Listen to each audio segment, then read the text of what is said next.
Did you know Square Enix quietly dropped a secret upgrade for Dragon Quest III HD-2D on the Switch 2?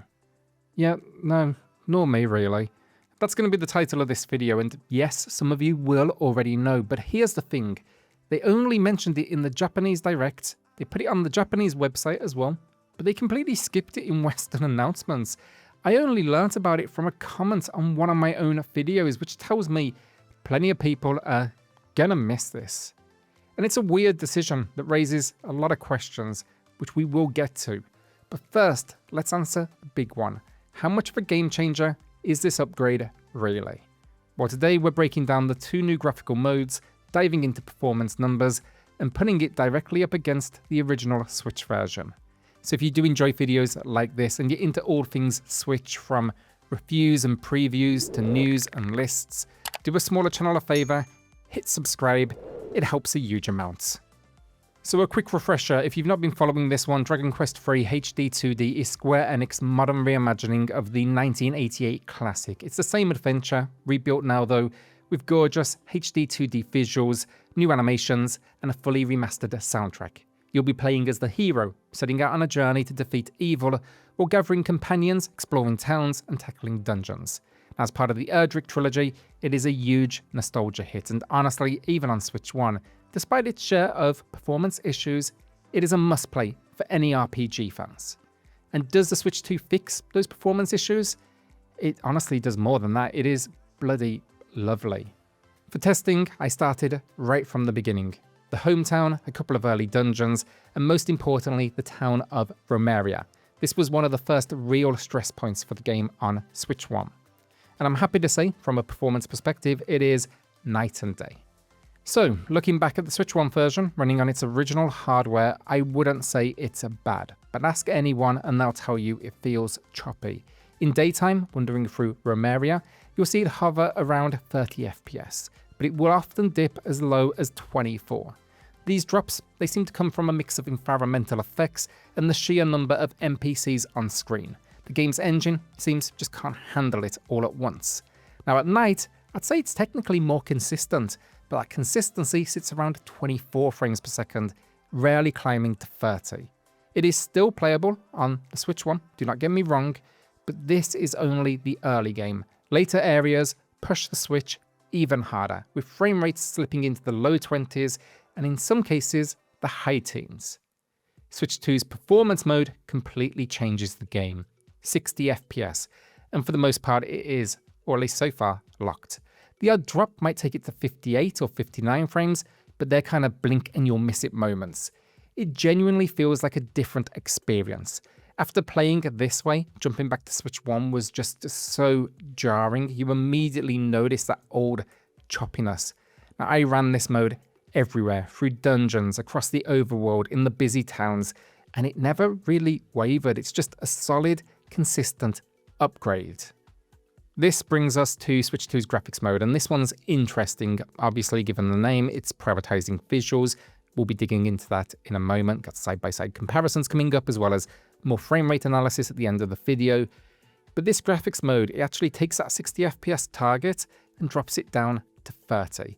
And look, just like performance mode, it is mostly locked. Maybe the occasional dip to around 28 frames. And it feels way smoother than playing on Switch 1 still.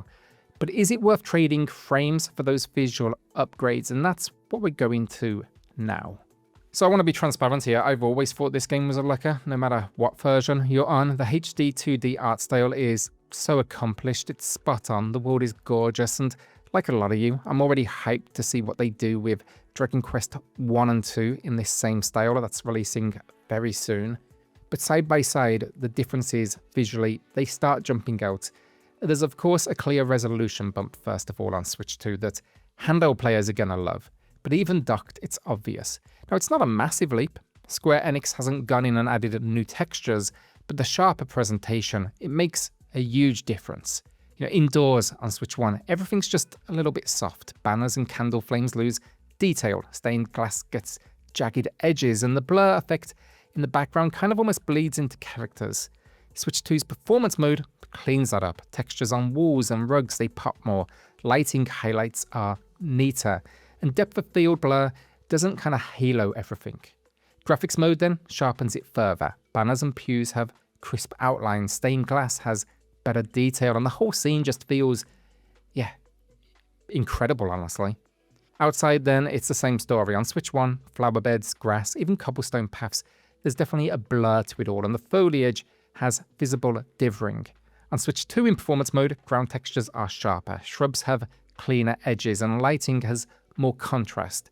Flip over to graphics mode and it goes up a notch. Stained glass catches the light, cobblestones are clearly defined, and even the flowers, they really now pop.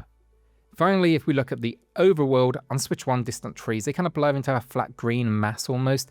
Town walls and rooftops definitely look soft, and the coastline, it's not as clean. Switch 2 in performance mode kind of separates the tree canopies. It gives water reflections a proper nice shimmer. It adds more almost texture to the grass. Graphics mode again is the cleanest, of course. Towers show window outlines. Rooftops have the tiling, you can almost make it out properly. And distant scenery actually looks a little bit less washed out. Now again, like I do want to say this, it's not like some huge new visual pass, but sharper textures, cleaner blur handling, and that higher resolution really makes the HD 2D style just pop on Switch 2. Now let's talk about how the hell you even find this upgrade, because it's not obvious at all. I've seen loads of people asking about it, and it's not like a normal upgrade you go grab off the eShop. Instead, it's actually just a patch. You put the game into a Switch 2, doesn't matter if it's digital or physical, and it will automatically install a huge update. We are talking close to 9 gigs, that doubles the size of the original game. But here's the weird bit, when you actually load into the game after this update, there's like zero fanfare, no splash screen saying next gen update installed, nothing. The only real giveaway is basically that bump in resolution if you spot it, which I'm sure many will. To properly check, you've actually got to dig into the menus in game. So you got to head to options, system settings, graphics. And now you'll see a toggle that lets you switch between performance and graphics mode. That option straight up doesn't exist if you're on a Switch 1. So it's just a really odd way to handle it. And it leaves me with so many questions. You know, first off, why does this game get a free patch when they haven't even really announced in the West? Yet the upcoming Dragon Quest 1 and 2 HD 2D doesn't. With that release, you've got to pick which version you want to buy, and there's no backward compatibility. That's definitely disappointing, but especially for physical collectors, because the Switch 2 version will be on a game key cartridge, and we all know physical collectors, they don't want that. Then there's the bigger question, why hasn't Square Enix advertised this, like, at all? And why is this free when something like Romancing Saga 3, which I also covered here on the channel, that upgrade is paid and it requires you to actually go to the eShop and download it. And in the end, it's really actually chasing the same goal of better visuals, smoother performance. I'm not complaining either, I'm just kind of curious. In fact, Square Enix is one of my favorite studios, and the credit where it's due, this free upgrade is incredibly consumer friendly. But I think it's also a sign that, like a lot of developers right now, they're not entirely sure how to handle this new ecosystem and all of its options, so they're just kind of like trying different things. You know, nothing's been standardized yet. It's almost like studios are stumbling around in the dark. Finally then, not really a question this time, just a statement, but look, next time Square Enix, you drop something this big for free, maybe let us know. It'd be nice to actually hear about it directly rather than through random comments, forums, or relying on channels like mine to spread the word. This is a genuine win for players, and you actually deserve to be celebrated for this. I guess the only other thing to note with this release is that load times are also pretty dramatically reduced. No more than I'd say like a second and a half. Really swift, really quick. On the Switch 1, these load screens can go anywhere up to like 4 or 5 seconds, which I know doesn't sound like a lot, but there's a ton of them because you're transitioning from location to location, entering buildings, all that sort of good stuff comes with its own little mini load screen. So honestly, any reduction in those is, yeah, only a good thing, and that's exactly what we see here. So here's the verdict on this. The whole thing is a bit of a strange launch. 3 different ways to play, a hidden upgrade, multiple performance options, and very little communication from Square Enix about any of it. The good news, no matter which version you're on, you're getting a great game. The Switch 1 build runs fine but feels choppy in places. The Switch 2 graphics mode gives you sharper textures and a cleaner presentation. And the performance mode transforms the experience into something incredible.